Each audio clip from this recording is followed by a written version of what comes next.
अस्सलाम वालेकुम। This is Mohammad Sadiq Salahuddin, your physics teacher. आज की वीडियो में हम लोग जो है डिस्कस करेंगे इलेक्ट्रोमैग्नेटिक इंडक्शन के टाइप्स।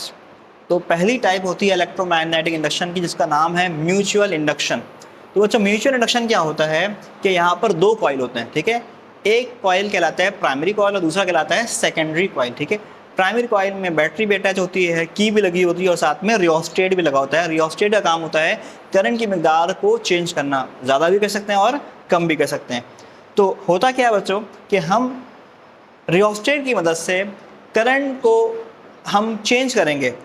जब करंट को चेंज करेंगे तो प्राइमरी कॉइल जो है इसकी मैग्नेटिक फील्ड चेंज होगी। जब हम प्राइमरी कॉइल का करंट चेंज करेंगे रियोस्टेट की मदद से, तो प्राइमरी कॉइल की मैग्नेटिक फील्ड चेंज होगी और जहां पर जिस रीजन में प्राइमरी कॉइल की मैग्नेटिक फील्ड चेंज हो रही है उसी जगह पर हम सेकेंडरी कॉइल को प्लेस कर देंगे। तो इट मीन्स होगा क्या कि सारी की सारी चेंजिंग मैग्नेटिक फील्ड जो प्राइमरी कॉइल की होगी वो सारी की सारी किसको मिल जाएगी? सेकेंडरी कॉइल को मिल जाएगी। और सेकेंडरी कॉइल का जब की मैग्नेटिक फील्ड चेंज होगी, जब सेकेंडरी कॉइल के एरिया पे सेकेंडरी कॉइल पे जब मैग्नेटिक फील्ड चेंज होगी तो सेकेंडरी कॉइल का फ्लक्स चेंज हो जाएगा और सेकेंडरी कॉइल में ईएमएफ इंड्यूस हो जाएगा। तो इस अमल को हम क्या बोलेंगे? Mutual induction. जिसमें हो क्या रहा है, आप प्राइमरी कॉइल का करंट चेंज कर रहे हो और सेकेंडरी कॉइल में ईएमएफ इंड्यूस हो जा रहा है। इस अमल को क्या बोलते हैं हम लोग? Mutual induction. देखिएगा, ऐसा तरीका जिसमें इंड्यूस हो जाए ईएमएफ किसमें? सेकेंडरी कॉइल में। और कैसे हो ईएमएफ इंड्यूस सेकेंडरी कॉइल में? जब आप करंट चेंज करवाओ किसका? प्राइमरी कॉइल का। इस अमल को क्या बोलेंगे हम लोग? हम कहेंगे म्यूचुअल इंडक्शन। मैं एक दफा फिर रिपीट कर रहा हूँ बच्चों। रियोस्टेट की मदद से प्राइमरी कॉइल का हम लोग करंट चेंज करेंगे तो प्राइमरी कॉइल की मैग्नेटिक फील्ड चेंज हो जाएगी करंट चेंज करने की वजह से।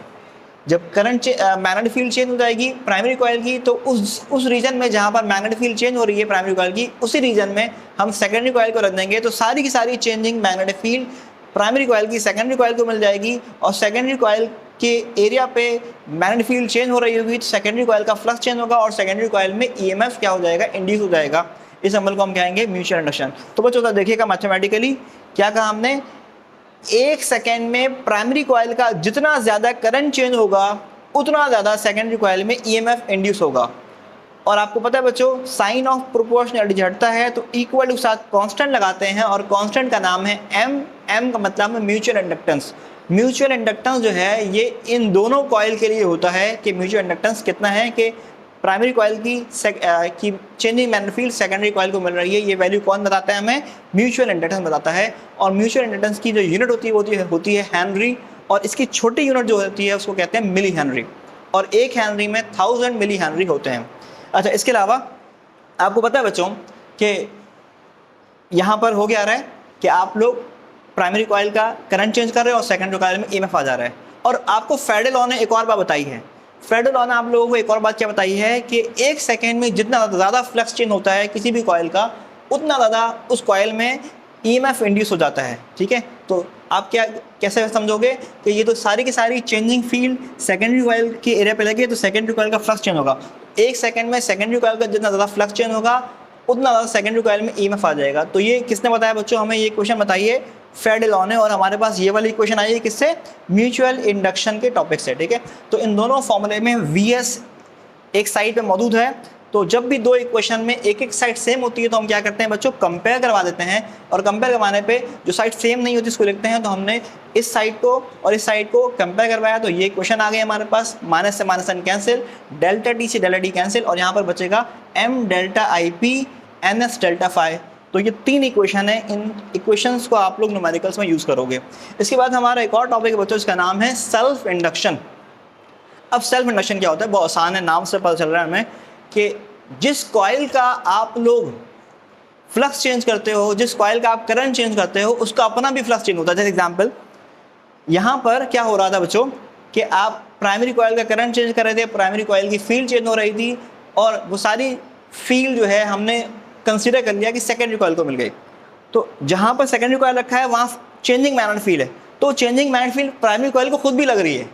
तो ये वाला केस यहाँ पढ़ रहे हैं कि जब किसी कॉइल का आप जैसे एग्जांपल रियोस्टेट की मदद से हम इस कॉइल का क्या कर रहे हैं? करंट चेंज कर रहे हैं, तो इसकी फील्ड चेंज हो रही है। तो वो सारी चेंजिंग मैग्नेटिक फील्ड इसके अपने कॉइल को भी लग रही है। तो इस कॉइल का फ्लक्स इसका भी चेंज हो रहा है, तो इस कॉइल में भी ईएमएफ इंड्यूस हो रहा है, इसको हम बोलेंगे सेल्फ इंडक्शन। तो यहाँ लिखा है बच्चों, देखिएगा, ऐसा तरीका जिसमें इंड्यूस हो जाए ईएमएफ किसी कॉइल का, किस वजह से? By changing the flux of the same coil. जिस कॉइल का आप फ्लक्स चेंज करो उसी कॉइल में ईएमएफ इंड्यूस हो जाए, उसको हम क्या बोलते हैं? सेल्फ इंडक्शन कहते हैं। और आगे लिखा है बच्चों, देखिएगा आप लोग, कि वो ईएमएफ जो इंड्यूस होता है सेल्फ इंडक्शन के प्रोसेस में, उस ईएमएफ को हम लोग क्या देते हैं? Back EMF. उस ईएमएफ का नाम क्या रख देते हैं बच्चों हम लोग? उसका नाम रख देते हैं बैक ईएमएफ। और बैक ईएमएफ करेगा क्या? लेट सपोज आप करंट चेंज करवा रहे हो इस कॉइल का। कैसे चेंज करवा रहे हो इस कॉइल का करंट? आप चेंज करवा रहे हो इस तरीके से। देखो, चेंज दो तरीके का होता है, बढ़ा भी सकते हैं और कम भी कर सकते हैं। मैं कहता हूँ आप क्या कर रहे हो, इस कॉइल का करंट चेंज करवा रहे हो करंट को बढ़ाकर, तो जो ईएमएफ आएगा ना, जो ईएमएफ इंड्यूस होगा इस कॉइल में, वो बढ़े हुए करंट को कम कर देगा। तो यहाँ लिखा है, अगर करंट कॉइल का हम बढ़ा रहे हैं, ठीक है, तो बैक ईएमएफ आ गया। वो बैक ईएमएफ क्या करेगा? उस बढ़े हुए करंट को क्या कर देगा? डिक्रीज कर देगा। ठीक है, वो बढ़े हुए करंट को क्या कर देगा? डिक्रीज कर देगा। तो बुक की लाइंस भी ये सब मेंशन है, आप एक दफ़ा रिकमेंडेड है बच्चों, इन दोनों टॉपिक के लिए बुक की लाइंस लाजमी देख लीजिएगा। ठीक है, अच्छा, तो इसका अपोजिट पॉसिबल है कि अगर आप करंट चेंज कर रहे हो उस तरीके से कि इस कॉइल का करंट कम करके करंट चेंज कर रहे हो, तो करंट कम करोगे, करंट चेंज होगा, तब भी इस कॉइल की फील्ड चेंज होगी, तब भी इस कॉइल का फ्लक्स चेंज होगा, तब भी इस कॉइल में ईएमएफ इंड्यूस होगा। तो वो इंड्यूस ईएमएफ क्या करेगा? कम हुए हुए करंट को बढ़ा देगा। ठीक है, तो इस वाइस वर्सा भी मैंने बता दिया, मतलब इसका जो केस डिस्कस हुआ है उसका अपोजिट भी क्या है बच्चों? पॉसिबल है। ठीक है, अब हम पढ़ेंगे कि आपने क्या कहा कि 1 सेकेंड में जितना ज़्यादा इस कॉइल का करंट चेंज करवाया जाएगा उतना ज़्यादा इस कॉइल में बैक ईएमएफ आ जाएगा। तो बच्चों, आपको पता है साइन ऑफ प्रोपोर्शनलिटी हटाते हैं तो हम इक्वल टू के साथ कांस्टेंट लगाते हैं, और कांस्टेंट यहाँ पे जो है वो एल लगाया है, जिसका नाम है सेल्फ इंडक्टेंस। और सेल्फ इंडक्टेंस क्या है कि इस कॉइल में कितनी एबिलिटी है, जो इसकी चेंजिंग फील्ड है उसको खुद को एब्जॉर्ब करने की इसकी कितनी एबिलिटी है, इसको हम बोलते हैं सेल्फ इंडक्टेंस कहते हैं। अच्छा, फेडरल लॉ ने आपको बताया हुआ बच्चों, फेडरल लॉ ने क्या कहा आपको कि 1 सेकेंड में जितना ज़्यादा फ्लक्स चेंज होगा उतना ज़्यादा ईएमएफ इंड्यूस हो जाएगा।